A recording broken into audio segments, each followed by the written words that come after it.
What's good, everybody? It's Batman, and today we're going to be doing a video. As you guys can tell in the topic of the video, it is why Pain versus Kakuzu is a joke. And I really wanted to do this video for a very good while, and I know a lot of people have done many versus battles of Kakuzu versus Pain, you know what I mean? It's been really funny videos.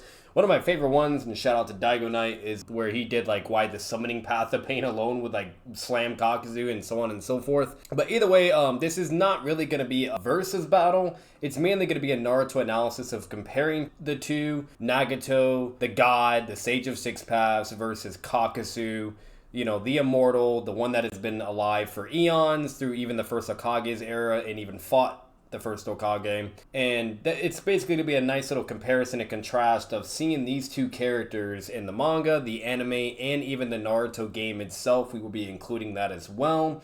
And it's going to be just really interesting to discuss. And once we basically go over all this information, the goal is to kind of make it pretty crystal clear who this matchup it mainly favors, you know, towards. And at the end of the day, that the fact that this even became a debatable topic to begin with, you know, or just even something to even just talk about to begin with, is just very laughable. And it just kind of comes to the point where, you know, at the end of the day, you know, we all know the majority of the Naruto community will clearly know who is the real winner. But, you know, there are a small percentage of the Naruto community that are either just trolls, sophists, you know, whatever, or rat debaters that would try to advocate for the other contestant. What the fuck? What the fuck? And you guys already know who I'm talking towards, but either way, we're going to be getting into it, and hope you guys enjoy. Let's do it. And as you guys already know, like, just to keep this simple, Kakuzu, you know, it's just stated verbatim from Pain, where he says, Kakuzu, you are truly strong. This is the farthest Pain has ever been pushed. And with that just being said, you know, that's it. And Kakuzu wins due to durability and having better durability than a live Madara. So, you know, that's basically all you got, guys, and I hope you guys enjoy. Peace. We're going to get more on a serious note. So first thing we're going to be analyzing is basically Kakuzu first. You know, we'll go over basically any statements we have, you know, and go from that route. And then once after statements and comparing that, we will basically get into the next. So as for Kakuzu, you know, he has a couple data books that you can utilize where, you know, he's stated to be like the deadliest Akatsuki member.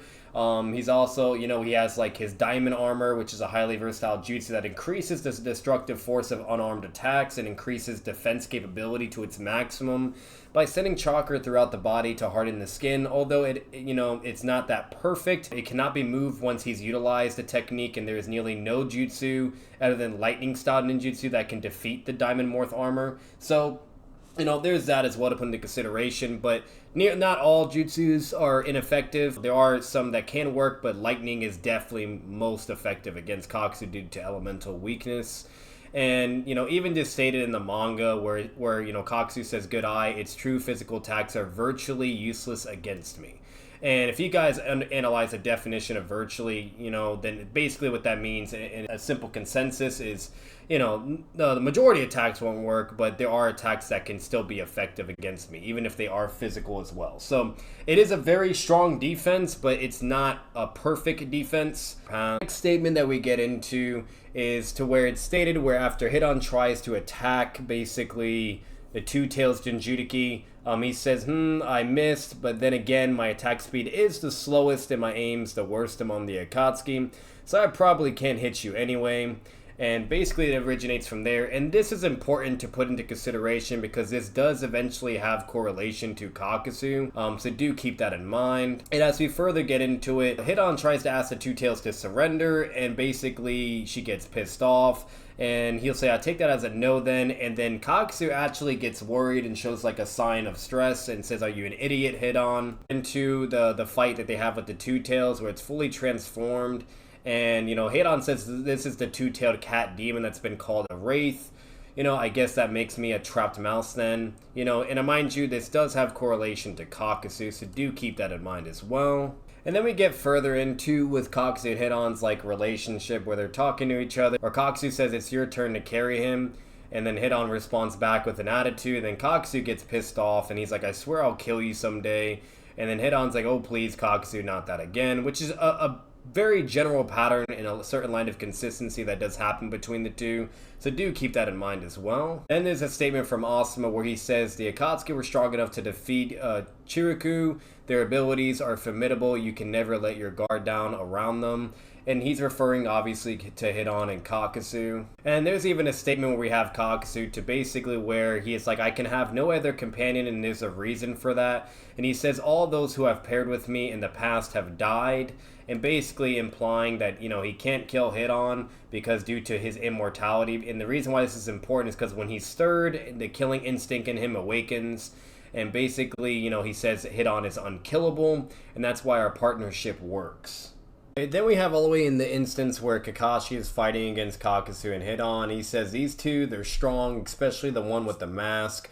One normally can't perform such high-level jutsu unless they're compatible with one's chakra natures, and yet he's already displayed earth, wind, and lightning, and things like that. So basically saying Hidan and Kakuzu are really strong, but he says especially Kakuzu due to him having access to all 5 chakra natures, you know, and being able to utilize them all at once simultaneously, as long with him being able to use his own body as a weapon as well. Okay, then we have further scaling statements where Shikamaru, Choji, and Ino are talking to Kakuzu during the war arc. And we've taken the Kin, the Shogi, Gold General. We know the moves of the Kaku, the Shogi, Bishop, and we know how to take you down as well. Basically, Shikamaru being confident in saying that him, Choji, and Ino would be enough to take down Kakuzu. And this is when Kakuzu has access to basically all 5 hearts as well. And Kakuzu just responds as to, oh, you took down Hidan, etc. Is where he's also stated to be like the deadliest member of the Akatsuki. And there's many ways to interpret that statement. Does that mean like he's the most powerful, you know? Or does that mean like, you know, he can kill the most out of everyone, you know, things like that? Or third, does it mean that, you know, due to just how long he's been alive, since he's technically been alive since the first Hokage's era, and he has all that experience, and he's probably killed many, many people because the main thing he cares for is money and basically obtaining as many bounties as possible. You know, that's probably what makes him the most deadliest, and, you know, and along with his behavior and tendencies of, like, where he's easily, you know, riled up, as he states with, you know, that one guy in the morgue area to where he says the reason why Hidan's a perfect partner is because he's the only one he can't kill, while every other partner he's had, he has killed them.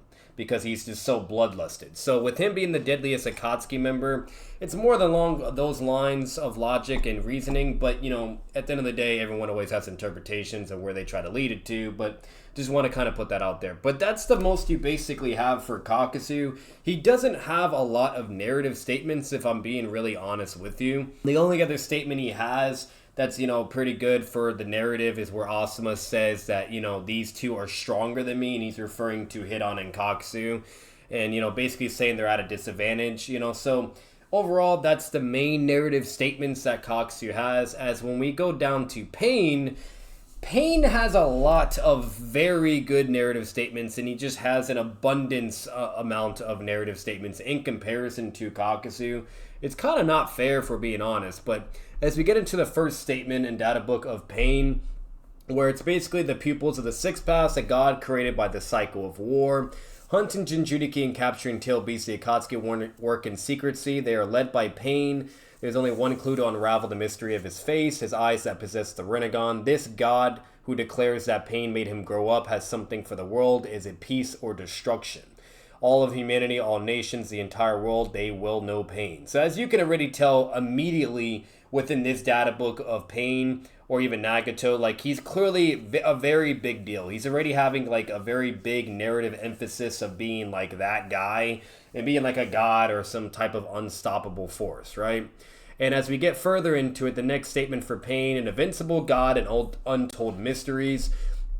And it just further explains, you know, the Rinnegan, that it possesses, like, a crazy amount of power, you know, and even Jiraiya, you know, decided to make him a pupil, recognizing that he could be the child of prophecy, and things going along those lines. And it was said that Nagato can manipulate all 6 chakra natures, and they question, is it the power of the Rinnegan? Things like that. He even mastered all the jutsus that Jiraiya wanted to teach him as well. And basically, the animals summoned by Pain, if one focuses on their eyes, one common trait becomes obvious. All their eyes have rippled patterns. Paths have 6 paths of Pain. They summon 5 shinobi, known as the Passive Six Paths, and who host the Rinnegan. They each possess frightening powers, such as rendering a jutsu ineffective and reconstructing bodies. They even share their field of vision. It is unclear if this amazing power comes from the Rinnegan. So as you can tell, there's a common consistency of Pain or Nagato being considered basically a god and, just really, really strong, right? And it even says immortal. Because he is immortal, he is unbeatable. One path was dragged into the Kenkai space and his activity was stopped, but it is not known whether he is dead. And it goes on further, and it makes sense. They're dead bodies, they're dead corpse that, Nagato manipulates with his chakra, things like that. And then he even says for his weapon, the Six Paths weapon is a black belt-like blade. Even among the many ninja tools that exist today, there is nothing like this one, which pierces its victim, then disrupts the flow of chakra, which is really, really important. So basically, if you get stabbed, you're kind of, screwed in a way, because you basically are having your chakra manipulated and could even be forced to not be able to move, etc. It's kind of similar to the Byakugan in a way, but different because you have to, stab people with rods. Along with the data books of Pain and further statements, then it gets even more crazier for Mr. Pain, where it says the shinobi of the Akatsuki each join with their own expectations. These shinobi who have the skill and talent to battle 1,000 men at once, why would they join an organization and obey Pain in capturing tail beasts? And the data book says the reason is Pain's charisma and his power that no one can deny. So not only is it his charisma, but it is also his power, which correlates to strength, that no one can deny. And Pain boasts that he has never been defeated, and he makes plain his desire to reform the shinobi world, etc. So once again, it's getting really, really bad, as you guys can see, when it comes to the statements so far. And as you guys can already tell, statements are definitely in Pain's favor and Nagato's favor in comparison to Kakuzu. Even further, along with this data book, it says the leader's word is absolute. No one dares to question his orders given with such majesty. And then we have the next data book statement where it says Pain, the invincible leader of the Akatsuki, even the strong members obey him. And that's, once again, just as you guys can see, it's a common trend of consistency of him being considered the strongest of the Akatsuki over and over and over, and why they even obey him to begin with. And then he also has a data book for the Rainmaker Jutsu, where it says, as are the rains that surround the tears of shinobi crying for his village. It's a sensory ninjutsu Pain can manipulate at will, and basically is imbued with this chakra, and it rains every Sunday. Pain creates his rainfall from rain clouds that he forms with his own chakra. Each and every raindrop is intimately linked with his senses, because the chakra of those are not to block the rain.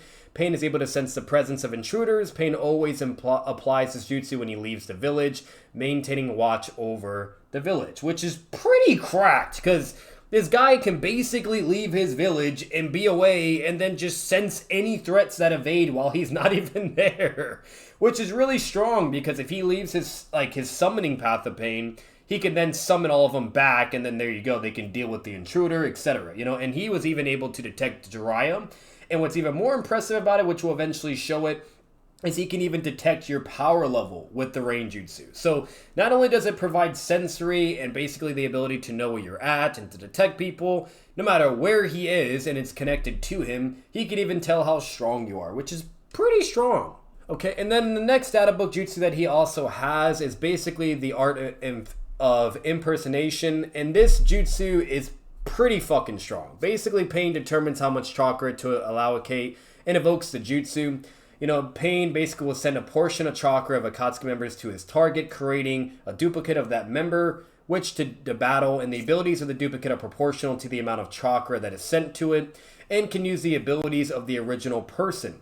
However, when the chakra runs out, the jutsu is cancelled and the target dies. And this jutsu is just really, really strong, because it impersonates even the weapons and ninja tools of the original to battle alongside the original himself. So meaning, whether if it's an MS, a Sharingan, ninja tools, weapons, whatever, ninjutsu, it's exactly the same. The target's ninjutsu is identical to that of the original person's. Even the fire style, fireball technique of the Uchiha clan is perfectly replicated. So this jutsu is absolutely cracked. If Pain really wanted to, he could literally make a clone of Itachi or whoever, Obito, you name it, and just send them and go beat up people or whatnot, or do whatever he desires. But it's really, really strong. It's very, very strong. Imagine Pain just doing this to anyone he chooses in the Akatsuki just to go fight whoever he wants. Like, it's a very, very strong technique, and this can definitely be utilized in like strategy, etc., you name it. And the next out-of-book statement is jutsu absorption. It's an endless whirlpool that sucks away every jutsu. This jutsu causes the body's chakra circulation to flow in reverse, sucking away the jutsu of the target. The absorbed chakra disperses inside the body, and the power is sucked away as if a bottomless swamp. So it's a really, really strong jutsu. Basically, it's, you know, implying that it's infinite, and regardless of chakra properties, it's sucked away and rendered ineffective. The more for the statement is a god that handles his 6 paths. He puts an end to the world by any means of pain. And basically, you know, Nagato led the Akatsuki. The wish of this man had planned the total destruction, was making the war end. That is peace. Nagato has lost his family because of the ravages of war, tried to help the world with his strength. And it goes on furthermore. The statement with, you know, the data book with Kakashi, you know, where it says, you know, basically Kakashi trained every day after the Kakuzu arc, which resulted in him becoming stronger he had ever had been, allowing him to successfully gather intel against Pain, the most powerful member of the Akatsuki. And it's even stated several times in the manga where like Itachi and Nagato are standing next to each other, and it says the strongest Akatsuki members, you know. It even says like when Pain is going to go after Naruto, it says the strongest Akatsuki member is, you know, arrived, is, you know, sent to be capturing Naruto, things like that. So once again, there is just so much line of consistency and narrative within the statements of Pain basically being claimed to be the strongest in comparison to the Akatsuki organization. Kushina, who's talking with his mother, Naruto asks her why, you know, she was even being used to basically be the Jinchuriki host of the Nine Tails. And she says, I was born with particularly a powerful chakra, strong even from one from my village, strong enough to suppress the Nine Tails, etc. And this is really important, and she even says that's why the wife of the first Hokage was also put through as well. And it makes sense because Nagato, as a kid, remind you, was able to use the Rinnegan 10 years old. He was able to use both Rinnegan to kill some random like ninja from Konoha. They had to be a Chunin or a Jonin based with the jacket that they had. But either way, it's very impressive. The fact that he could wield 2 Rinnegan along, you know what I mean, with just like killing high-level shinobi as well, is pretty impressive. And we even see like consistent showings where Kushina, after giving birth, on the verge of death, completely exhausted, can still even like immediately suppress and deal with the full 9 tails and just wrap it around her with her chains and everything as well. So it's like, you know, when you basically are part of this clan, you have a ridiculous, enormous amount of chakra. And if you guys still don't believe further, like even Obito says it during the war arc, that, you know, even this one's eyes chakra and ocular powers are so strong, I started losing myself. Yet I, who am not its original owner, was able to accomplish this much with just one. With ocular powers, only with both eyes together can their full power be unleashed, you know, etc. So even Obito, someone of his caliber, could not even be able to utilize barely even one Rinnegan itself. So once again, Nagato is a beast, or even Pain, and it just goes to really show how cracked Nagato really is when it comes to utilizing Rinnegan, his chakra capacity and amount, etc. And then we even see Madara using the Rinnegan where he says, have you gone, you know, crazy, Inoki? The Rinnegan can absorb all jutsu, so such a ninjutsu will not work on me. If you want to kill me, you need to hit me hard, take me down, then seal me away. So even against particle style, and we know how cracked particle style is. And as we get further with the narrative, then there's even a statement where basically Obito's talking about Nagato to, like, he would never think he'd betray him or whatever, that it's just crazy. And then, you know, it is what it is. And then, you know, even though he died, like, you know, he has a plan for it. And Zetsu just says, I can't believe you had actually foreseen the possibility that Nagato might die.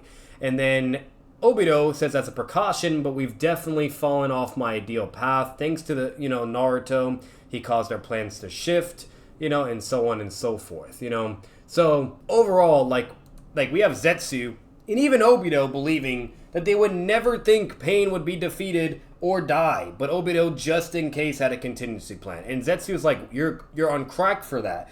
And if just in case you guys question the integrity of Zetsu or anything, Zetsu literally like says his verbatim during the war arc, where, you know, Obito says, why don't you unattach yourself and take the Rinnegan off my body while Kakashi and Minato and KCM are there?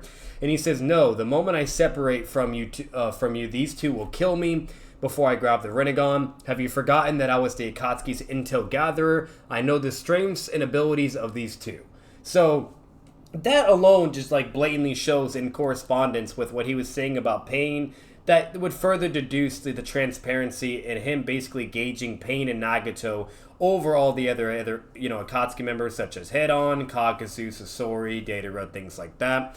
And that's generally, you know, what most people even like to bring this statement up for as well. Like, a majority of people actually do agree with the statement. The Slug tells Shikamaru that Naruto has asked no one to interfere, and Shikamaru gets mad and says he's so full of himself.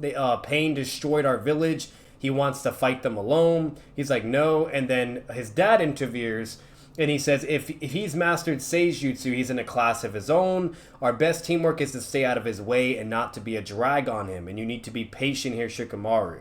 Basically just flat out saying that Pain and Sage Naruto are just built different at this point, and they're really, really powerful.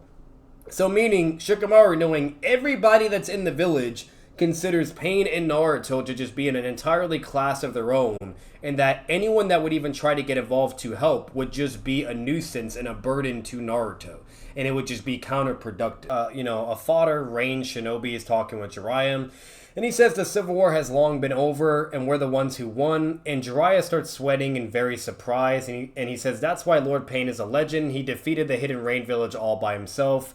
And Jiraiya is like, you could like literally see in like this panel, his face expression, he's completely blown away and just says unbelievable ... and is very, very serious. And he's like insane with the fact that Pain could defeat Hanzo and also the entire Hidden Range military village by himself.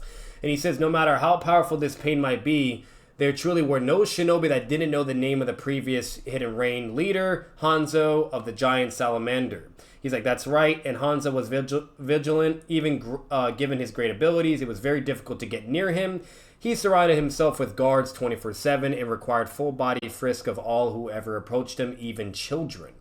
And then, like, you even have more statements, which is this is stated verbatim by Jiraiya, to where he possessed the same people at the Sage of Six Paths, not only mastered every jutsu I taught him, he demonstrated the ability to achieve all six change chakra nature to use them, which is unheard of in a single person.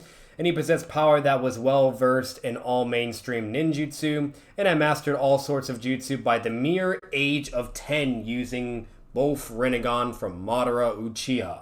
Hanzo is basically, you could tell he's like, his chest is bleeding, he got like sliced up and whatnot. And, you know, Pain says, have you forgotten my face? And he's like, you are Yaiko of the Akatsuki, but you're supposed to be dead, what's going on? And then Pain talks his shit, basically. He's like, I once respected you, but you have changed. And then Hanzo's like, what are you? How do you have so much power? And then he says, you don't even know why you've lost. Begone, Hanzo. And to finalize the narrative statements in comparison and contrast with Kakuzu and Pain, or aka even Nagato, where basically even Itachi says, with your Six Paths power and the Rinnegan and my Mangekyo Sharingan, we could literally do anything. You know, basically Itachi just saying like, you know, they're just built different and they're the top dogs of the Akatsuki. Where even Kabuto sends literally Itachi and Nagato and says, they found me. If I have control of the 8 and 9-tailed beast, Madara will fall right into my hands. Too bad I won't be able to see his stupid expression of a shock under that ridiculous mask when he figures out I've won. So even Kabuto thought like, you know, Itachi and Nagato were like the only ones like basically to be formidable enough to fight and combat against someone like KCM Naruto and even like Killer Bee. And not sending anyone else, but he wants to send Itachi and Nagato out of all people. That would basically be the general consensus of comparing and contrasting of Kakuzu and Pain and Nagato when it comes to the narrative databook statements and even statements within the narrative itself. And so, obviously, Pain and Nagato already have a point in their corner. They're already so far winning this contest.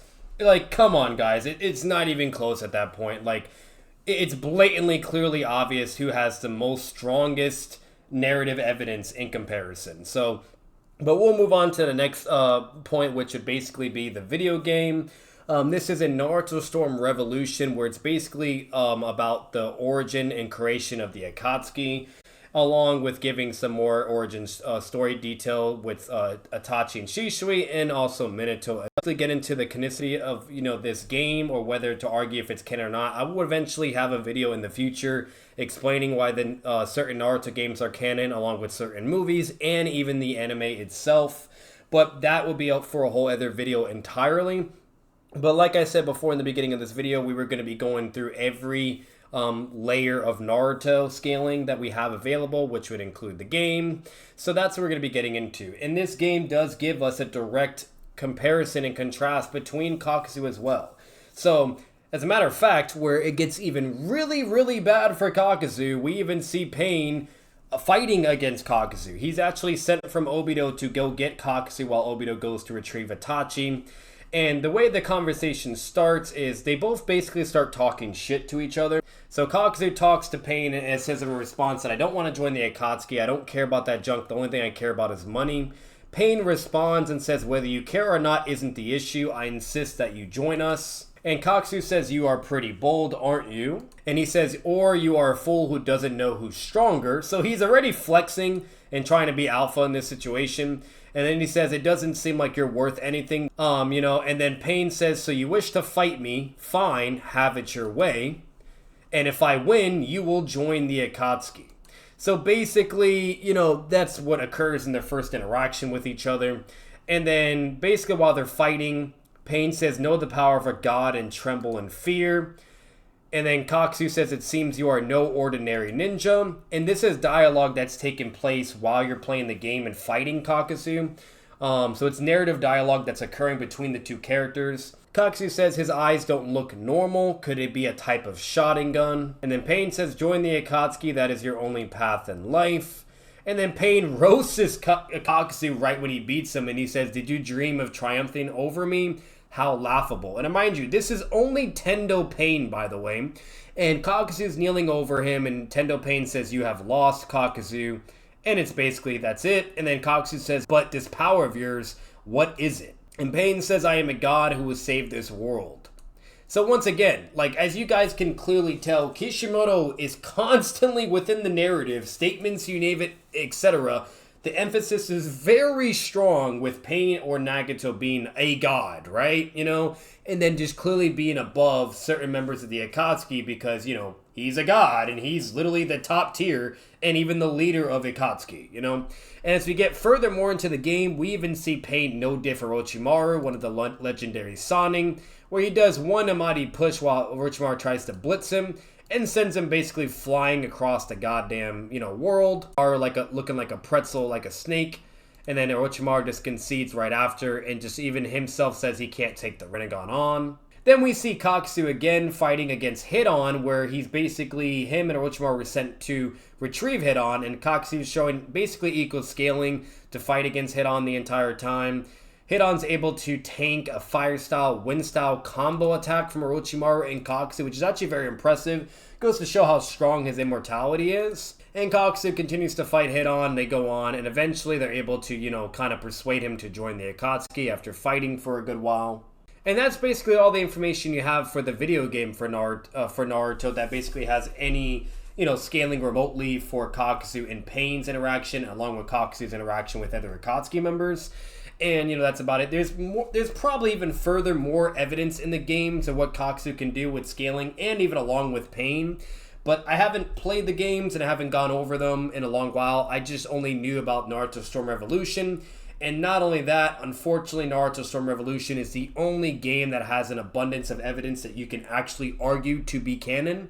And is considered canon even by Kishimoto himself. So basically, that's that, and that's the only reason why I wanted to go over this game in particular. So as for the next set of evidence that we will be discussing will be the anime, and as you guys already can tell, Nagato and Pain has 2 points in the corner, and he's already winning, so Kakuzu is still losing at number 0, unfortunately.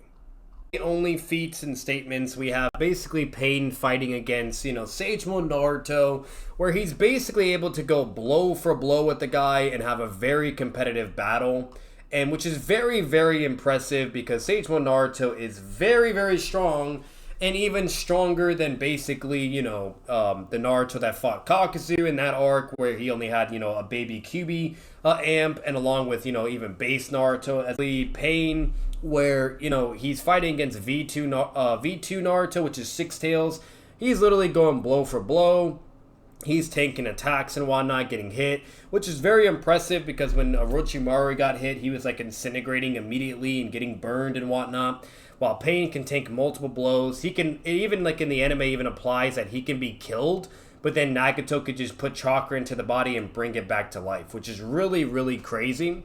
He even has like protective barriers that he can use to basically block all the Dragon Ball Z ki blasts that V2 Naruto is shooting at him. And Naruto originally starts in Four Tails, and Pain just no-diffs Four Tails by himself while fatigued and not even at full power.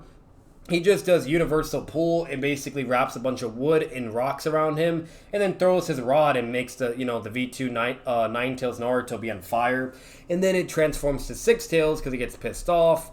They have a further on fight, and basically Pain just goes blow for blow with Six Tails V2 Naruto, dodging all the attacks, blocking, you name it, even hitting V2 Naruto, where it actually causes to hurt V2 Naruto. It makes like a noise in the anime when he actually lands the blow. And he continues to make barriers to block all the ki blasts and whatnot.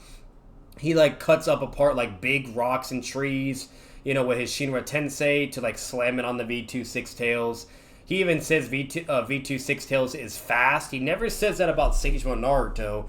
He says that about V2 Six Tails Naruto, saying he's very fast. So meaning, you could even argue V2 Six Tails Naruto is even more faster than Sage Mode Naruto, and that Sage Mode Naruto maybe has some form of relativity, but, there's that as well. And Pain is still able to keep up and fight and go blow for blow. And he's even able to do Shinra Tensei, but we know what happens. It gets reversed in the recoil.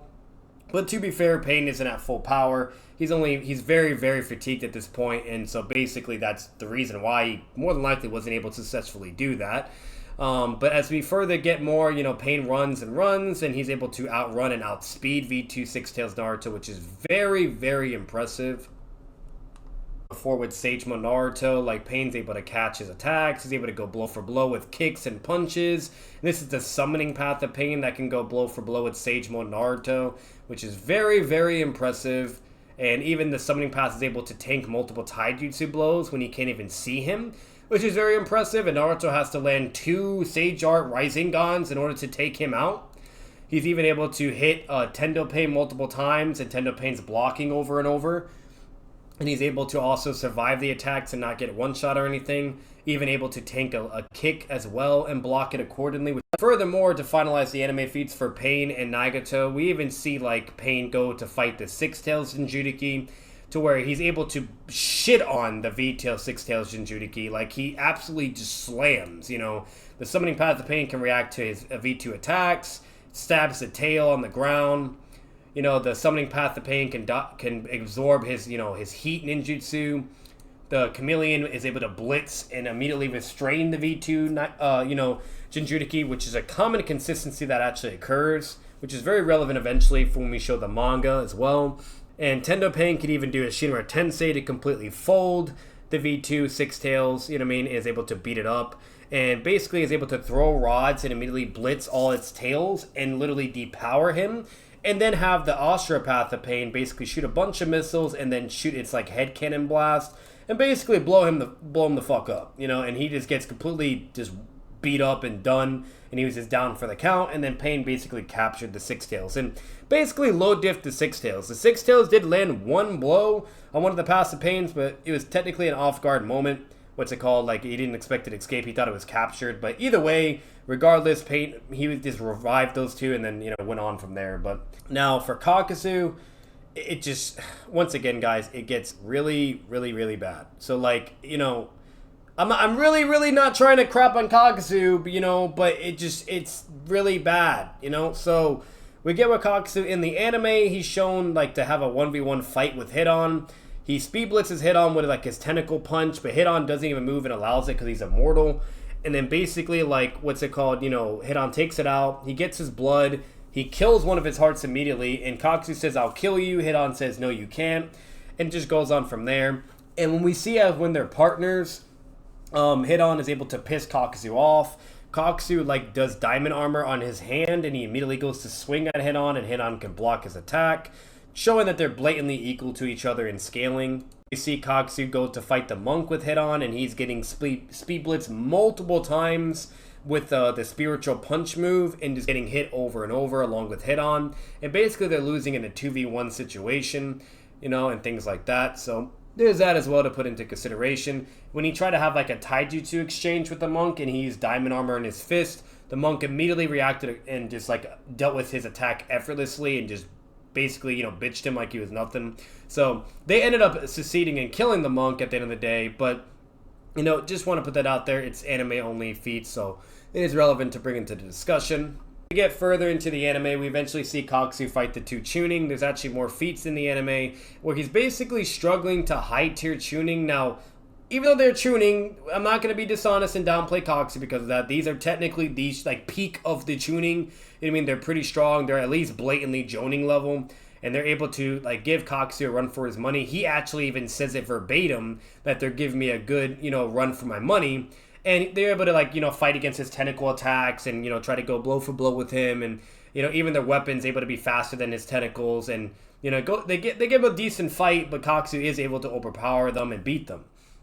And then Kakuzu also goes blow for blow and has a taijutsu against, you know, one of the Jonin, aka Oba, who's basically a Jonin specialist to, you know, take down the Akatsuki. So there's that as well. He's also able to fight against Choji. And he basically beats up Choji really bad. Like, he deals with all his partial transformation and just beats up Choji. But the crazy thing is we know Kakuzu's bloodlusted and he's not going to be holding back. And he hits Choji multiple times, but he couldn't even kill Choji. Like, he couldn't kill him. You know, he even, like, slams his kick into Choji into the tree and he couldn't kill him. And then he went to, like, and then he does diamond armor, stab Choji and says die, basically. He's trying to Shidori him, but with, like, Earth style, basically. And then, you know, Choji gets saved. So it's like, and Ino throws a kunai, and he has to dodge the kunai, and then that's why Choji was saved. So it's like, it's just hilarious, because like the fact that Kakuzu needs Diamond Worth in order to kill Choji is pretty crazy. And then, like, you know, then he fights, like, Choji and Ino. He starts beating them up, and then he's, like, choking them. And then Shikamaru comes and literally, like, does, like, a water style jutsu from a scroll, and then uses Kakuzu's own lightning style against him. And literally electrocutes Kakuzu. And then he throws a kunai with a paper bomb and forces Kakuzu to basically, you know, escape. And then Shikamaru is able to save Ino and Choji. So, like, even Shikamaru is having blatant equal scaling against Kakuzu when it comes to, like, his base body. And even him having access to use his tentacles. Then we see further more feats with Kakashi versus Kakuzu in a 1v1 exchange with taijutsu. And basically they're just going blow for blow and you name it. And, you know, it's clearly they're equal to each other. Kakuzu lands some pretty good blows on Kakashi and is able to, like, swing him around with his tentacles. And then, you know, throw him. Kakashi's able to use the primary Lotus on Kakuzu and force him to use a water clone. Things like that. So you have those feats as well. And then the last feats that Kakuzu has is against basically his mask or fighting against Tenten out of all characters. And even Tenten's able to deal with all the mask creatures and basically be able to one-shot them all with the six-path tool. And then we even have Kakuzu fighting against Darui in the anime with more feats. And they're just like going taijutsu and blow for blow, things like that. So overall, like, in comparison with everything we've seen so far, like, it just... Once again, it looks really, really bad for Kakuzu. Like, you know, I feel like we're really crapping on him. But at the end of the day, comparing the feats and everything they have, it's like what more can I tell you at this point? You know what I mean? Like, Kakuzu's basically consistently fighting against, you know, high-tier Jonin, Shikamaru, things like that, even Darui, you name it. While Pain can basically fight and beat up everybody and then go blow for blow with Sagemo Naruto. Sagemo Naruto, out of all characters, who is a beast. But that's basically anime. The most feats that you can basically utilize for the anime only. Everything else is basically in the manga as well, and that's going to be going over lastly for this portion of the video. Kakuzu is able to, like, use reaction speed and combat speed to basically deal with the Two Tails full transformation attack, where it throws a pulse strike and Kakuzu tries to catch it, but he fails miserably and basically gets slammed under the ground, and he's basically dealt with and out of the picture. And then Hit-On has to jump away from the fireball, and he has to jump and get out of the way. And he even says, ouch, hot from it, like melting the rock. And he said, I thought cats' tongues couldn't tolerate heat, things like that. And then he says, I guess that makes me a trapped mouse then, goes along from there. What a joke. And we see, Hit On ending the fight with the ritual, which is basically a common consistency you will see throughout the entire narrative as we go through. We even see in the background that potentially she also shot like a Biju bomb, and whatnot, because it caused all like that destruction and went through like one of the mountains. So there's that as well to put into consideration. The same thing against the monk. They both go to fight the monk, you name it, and then basically it skips, and we see Hit On basically doing the ritual once again. A common consistency. Once again, this is also notable to say where we have Asuma, where they basically tell Asuma, that the monk died, and then Asuma has like a sweat among his face and very shocked about that. It's kind of similar with like Jiraiya with Hanzo all over again. And, he's like, that, his friend, no way. Basically, like, thinking like that's pretty crazy, And basically, Tsunade is like, I want you to find them and assert their motives, but be warned, they're quite formidable. And then so on and so forth. Asuma throws some shuriken at Hit On. They have like a full fight, have an exchange. Shikamaru is able to dodge a surprise attack from Kakuzu from full speed. And Shikamaru is even able to outrun Kakuzu while Asuma can get in front and basically defend him. And Kakuzu has to stop in his tracks. Okay, then there's further feats of Asuma and Hit On being equal, and they're fighting and everything. Then we even see the tuning in the manga. Kakuzu as well. It goes very similar in the anime, but it just shows less feats, basically. And it goes from there. Kakuzu is able to deal with them eventually. Kakuzu gets attacked by one of the Jonin, and he's able to use diamond armor in order to deal with the ebony blade as well. So he's able to activate jutsu activation to protect himself. And then even Oba, like in the manga as well, he even says like, hurry, whatever, I'll keep these two busy. So where he's able to fight against Kakuzu and Hit On. Even have Pain as well shown where he says, but as long as you're a member of the Akatsuki, you will contribute to its goals.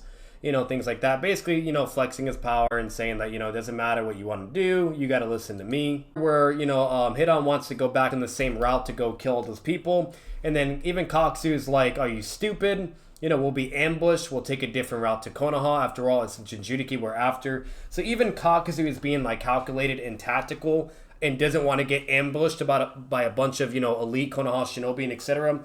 So just further proving that, like, Kakuzu clearly has limits and he's not like a guy that can just solo an entire village.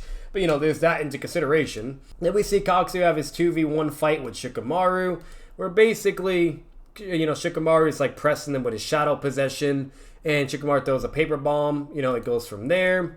And then Hit On got worried, he yells Kakuzu, and then Kakuzu says, I hardened my arm, so I'm fine. Blatantly proving that, once again, Kakuzu's base, durability is trash, and he needs clearly diamond armor to be able to survive most attacks. Maru is able to capture both of them, and then Kakuzu's able to get out with using his tentacles, and he's able to dodge Hit On strike as well. And then Shikamaru was able to press Kakuzu to back up to the tree with Hit On's taijutsu attacks, and then force Shoji to have an opening to try to land a blow on Kakuzu. And then Kakuzu does his diamond morph armor on his entire body in order to survive the blow from Choji. And then Kakashi is able to speed blitz Kakuzu from behind by using a Chidori. He goes to speed blitz Hit On as well with the Chidori, but then Kakuzu comes and speed blitz Kakashi from using a surprise attack as well. On says, let's just go with the usual, telling Kakuzu, to double team Kakashi. And they start doing a 2v1, and Kakashi's basically fighting Hit On blow for blow, along with fighting Kakuzu's mask puppets at the same time as well. And then Shikamaru also does his shadow possession, and he forces Kakuzu and Hit On to basically back away, you name it, etc. And basically he's not, he's not able to do anything. Hit On is also having a tough time. And then even in like, and then from here, like basically we even see like Kakashi, where he's basically having to fight.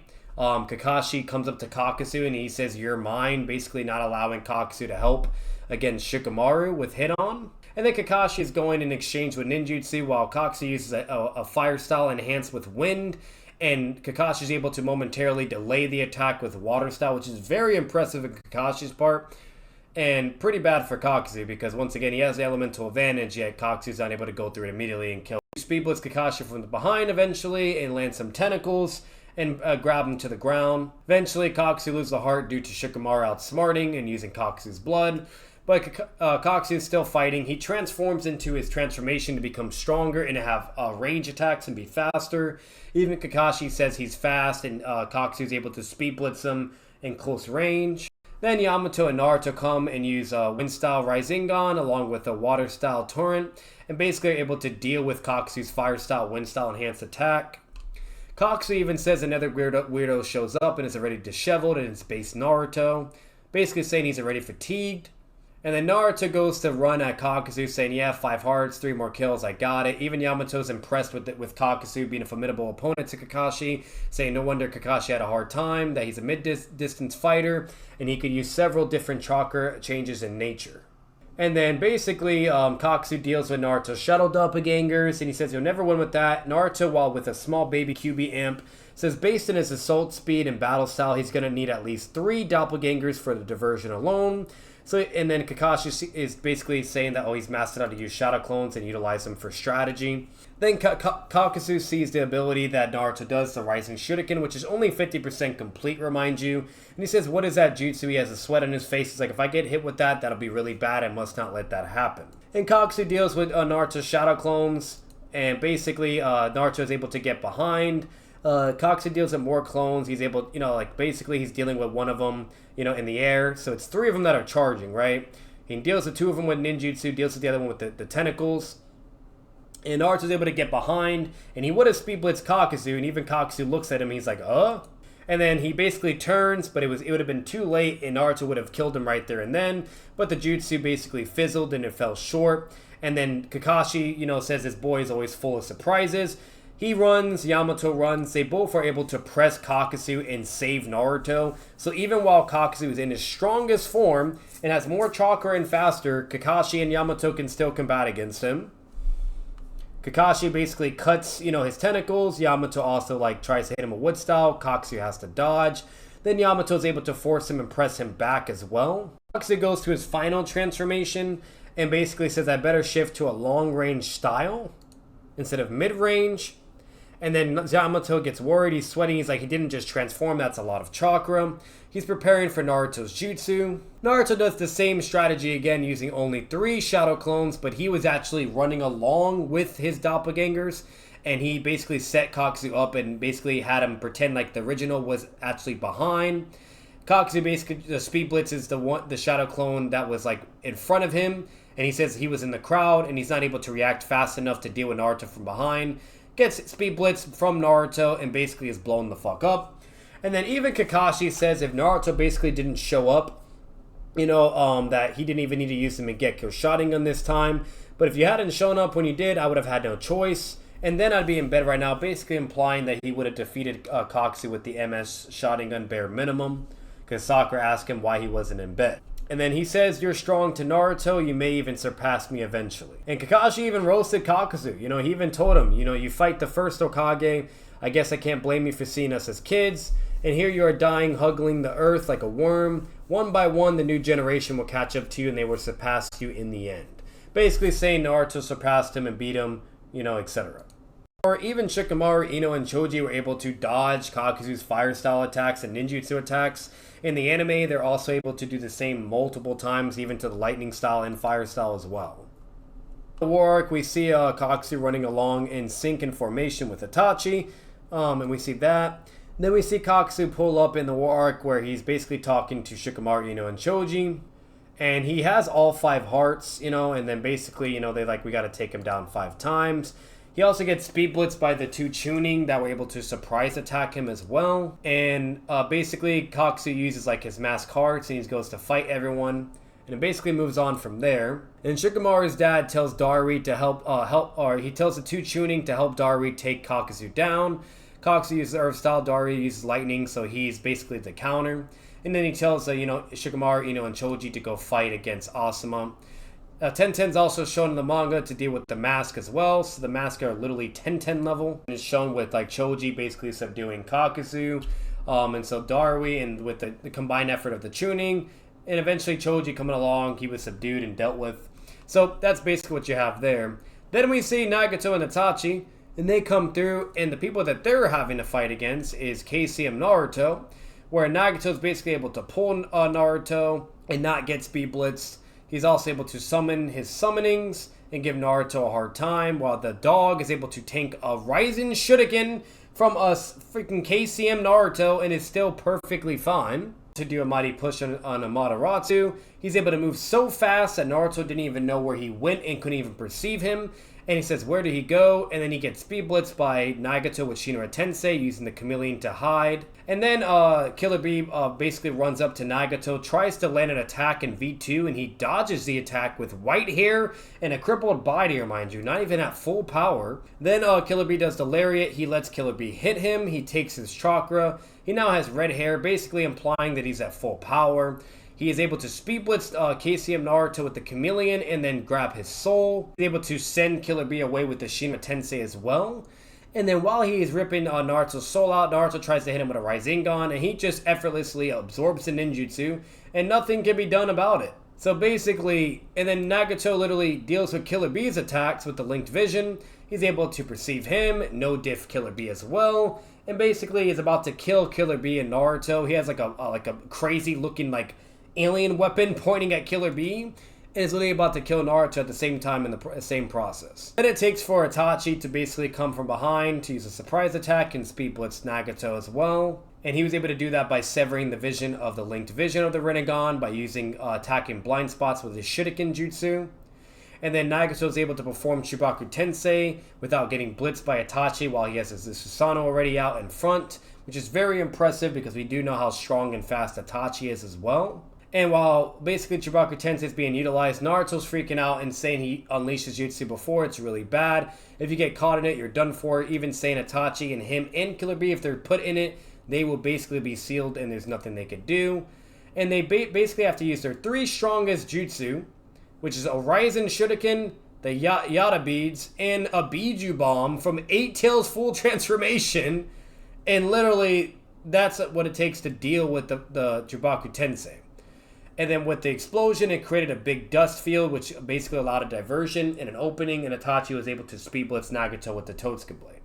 So even with all the feats as Edo Tensei to Edo Tensei in the manga, okay, it just doesn't look good at all, unfortunately. When it comes to Kakuzu in comparison, it looks really, really bad. You know what I mean? And mind you, that's like just Edo Tensei feats Edo Tensei along with like Kakuzu's feats in the manga as well, with Hit-On against all the Jonin, Shikamaru, Kakashi, and Asuma.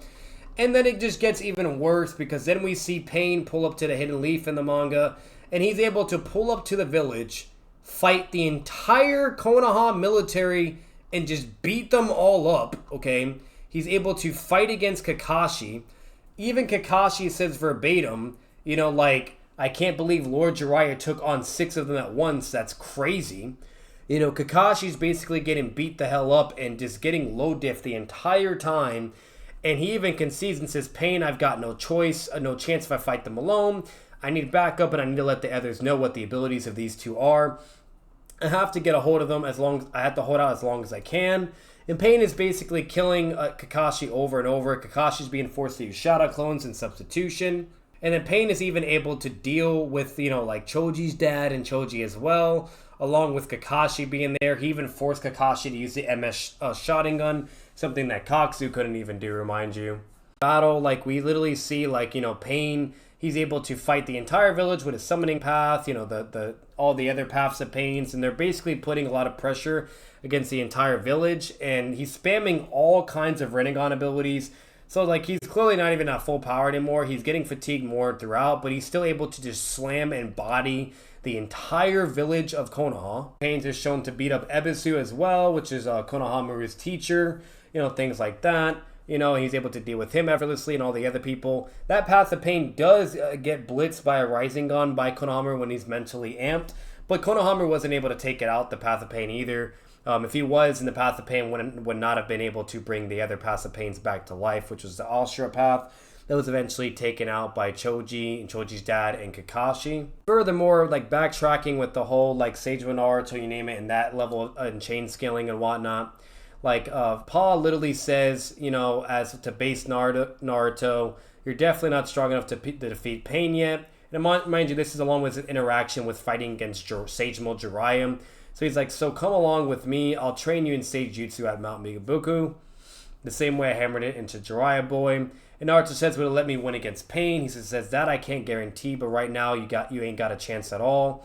So even with Sage Mode, he even says he doesn't even know and he can't guarantee that as well. And the reason why this is important is because Sage Mode, as we all know, basically is a mixing up your mental and physical energies along with nature energy to involves taking that generated chakra and adding nature energy from the outside, resulting in an even more powerful chakra than you normally already have. And it leads to your ninjutsu, genjutsu, and even taijutsu getting a real power boost, meaning it'd be stronger than the Naruto that we even saw fighting against Kakuzu even before. Mode is where Paul is able to lift up big boulders, and even Naruto in base is like, how are you lifting that? So even he couldn't even be able to do it in base. Jiraiya Boy, who wasn't able to completely master it, when he manipulated Sage Chakra, Jiraiya Boy always acquired some frog features, and he was one of the best at using Sage Mode. So even Jiraiya wasn't like perfect at using it. And the way that really works in a nutshell is basically when it comes to Sage Mode, just in a simple consensus, to where if you take in too little, you won't get Sage Chakra. If you take in too much, you'll become a frog. And then if it's all about balanced, where you need a certain amount, and that's what would dictate your power level. And you need to have a powerful chakra, an enormous amount of chakra to even do Sage Mode as well. Even like Paul even says about Naruto when he does like Sage Mode, he's displaying the rings around the eyes are proofs of a successful Sage Mode, and no frog aspects either. This might even mean Naruto Boy has become a sage exceeding Jiraiya Boy. And he says it seems he's able to build up even more of Sage Chakra than when he was using the oil too. And then Naruto falls from like a very tall height, lands on spikes, and basically says, ow, and he says it doesn't hurt that much. So he does take pain, but clearly it also increases your durability as well. It says that as Sage Mode, your whole body becomes activated in all different ways. Now that you've mastered Sage Mode, you've got one final step left. He's like, it's time to teach you basically frog taijutsu, which is also very powerful and broken. And then we see Pain fighting against Naruto, where he does a formation. Mind you, he's very fatigued at this point, and he has no Tendo power as well. Naruto is able to throw a punch at one of the passive Pains. He can dodge Sage Mode Naruto's punch, and then he gets hit by an invisible Sage Mode Chakra attack, basically, that's able to land successfully. And then basically the bird tries to strike at Naruto. Naruto dodges and jumps. Okay, and basically the summoning path of pain is in front of Naruto, and they basically start to have a fight and everything. It shows them even in the sky where they're like going toe to toe together, and even on the ground they're contesting against each other, and Sage Mode Naruto can't blitz or do anything either. So once again, further establishing scaling of pain to Sage Mode Naruto. And then even Ma and Paul say we gotta break the Rinnegan link, otherwise Naruto can't do anything against the passive pains. They do like a dust cloud to basically sever the link vision, which will allow them to successfully land an attack on the summoning path of pain.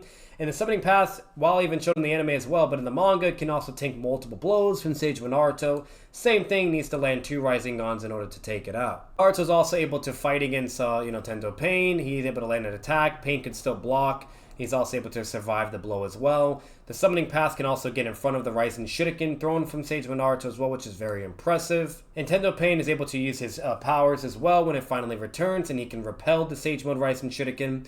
He can also, basically combat against Sage Mode Naruto and use Shinra Tensei, and be able to basically no-diff Naruto once his power has returned. He one-shots all the frogs as well. He even one-shots Paul, and he even subdues Naruto while he's in Sage Mode. Just going to show you how very powerful Pain is. And while Naruto's in base, he tries to save Paul as well, but he's not fast enough and Paul dies. All the bones with the frogs are broken as well from Pain's Shinra Tensei. Tendo Pain also, pulls Naruto and then slams him on the ground and subdues him with the chakra rods. Nagato starts like coughing up blood, and Konan says, Nagato, you must rest. You spent so much chakra. He's like, but peace is now here. Hinata tries to come to help Naruto, but she gets utterly no-diffed and one-shot by a Shinra Tensei, and then basically Pain, stabs her. Clearly supporting and substantiating the one, statement from Shikamaru's dad that anyone else that gets involved, they're just nothing and they would be immediately dealt with. Pain and Naruto are just in a different class of power. Pain is also able to combat against V2 Ninetales, and he's able to outrun it, and he's able to tank attacks as well, like even enduring his own Shinra Tensei. He's able to outspeed the V2 Six-Tails Naruto, and he says he brought Tendo close enough where he could use Jubaku Tensei, seal the Ninetales, and basically is able to subdue it with Jubaku Tensei. Also able to survive a Biju Bomb from V2 Six-Tails. You can literally see in this manga panel where like the Biju Bomb is falling right in front of Pain and everything blows up.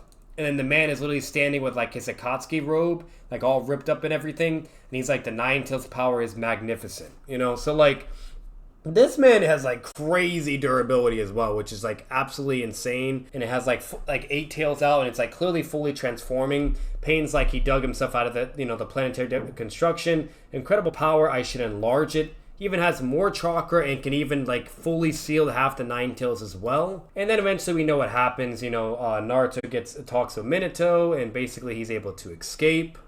Continues, and Pain can still combat against Sage Mode Naruto while extremely fatigued. And you even see here, like, Nagato is coughing up a bunch of blood, hack, and Konan is like, saying Nagato, you know what I mean, whatnot, while he's already in freaking Sage Mode. He's able to tank another attack from Sage Mode Naruto engaged in Taijutsu. And then Naruto throws smoke bombs. He's able to deal with the Rising Shurikens to do a Shinra Tensei.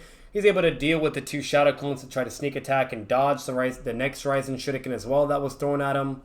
Then there's like hundreds and hundreds of Shadow Clones, more than 3 that took out Kakuzu. And Pain can still deal with all of them and do a Shinra Tensei and just launch them all away. And then Naruto's able to withstand to a certain degree, throws one of his clones, a Rasengan, and he was able to land an attack on an exhausted, fatigued Pain. And even through all of that, Naruto says the rods is what gives him chakra. I should take him out and he shouldn't be able to move. And basically from there, like, it's really bad because, like, the fact that, like, all this happened to Pain, he still thinks he needs to take the rods out so he can't move. So meaning, theoretically, Pain could even still move after tanking, getting hit by a Rasengan, basically.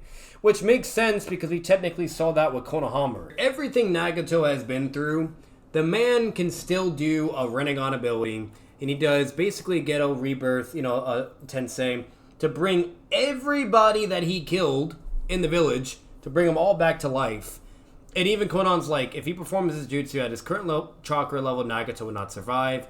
He wants to help this child that badly, and she's like really confused. So once again, like, Pain has an abundance of chakra and stamina. He's absolutely cracked to oblivion, and the man's just busted. Like, it's just ridiculous. Okay, beats as well, like, that I forgot to mention. We even see the Ashura Path can like launch the summoning path of Pain, like, super freaking high in the sky, and is like clearly really powerful and strong. And also, if you guys forgot, Tendo Pain can also fly. A lot of people forget that he can fly. By the way, he can fly in the sky and spam universal pull and Shinra Tensei, Jibaku Tensei. That's a big fucking problem. He used like the Ashura Path to blow up multiple buildings with like his head blast that he does. It's like an explosion blast that he does, and it like freaking destroys so many goddamn buildings. He's able to dodge Kakashi's Raikiri blade from behind effortlessly like it's nothing. That was something Kakuzu couldn't even do, but yet he could dodge it from behind. To dodge a Chidori point blank range, because he was able to speed blitz Kakashi and stab him with a rod before Kakashi could stab him with the Raikiri. Nagato was in front of Naruto. He shot a chakra rod into Naruto while he was in Sage Mode. And he says, from this short distance, I can completely manipulate your every move of my chakra.